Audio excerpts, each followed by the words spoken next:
A plastic bag, a paper cup, and some cotton wool.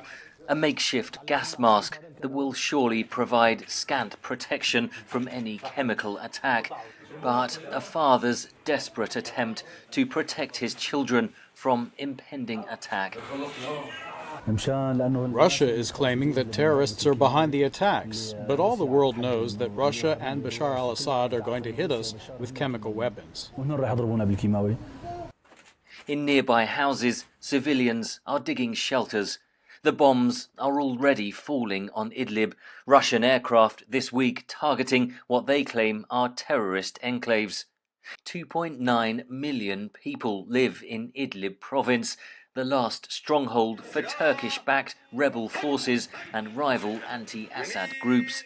All part of Syria and Russia's long-term strategy, says analyst Kyle Orton. They packed them all into Idlib so that when it came time for this final showdown, they could frame the offensive in the language of the war on terror. Their target, though, is the Syrian population that rose against Assad 7 years ago. The aim is to finish off the rebellion and to re-establish total control of the country. The United Nations warns of an impending humanitarian catastrophe. That's why our appeal, if I may, to President Putin and to President Erdogan to talk and go beyond perhaps technical discussions and find a solution. Turkey has stepped up its military presence in Idlib and along the Syrian border. It does bring this confrontation because the Russians have been able to so far have allies in or have good relations with Iran and Assad in Damascus, with Israel and with Turkey.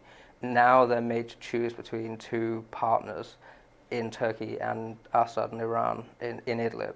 They're trying to finesse it by creating a deal that hands over the province to Assad and Iran without a conflict.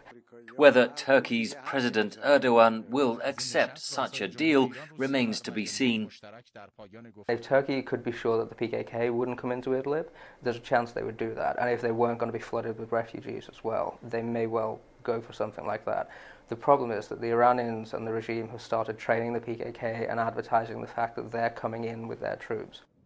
Orton says Western inaction has left the United States and its allies peripheral to Idlib's fate. US President Donald Trump says the world is watching and warned the United States would, in his words, get very angry if there is a slaughter.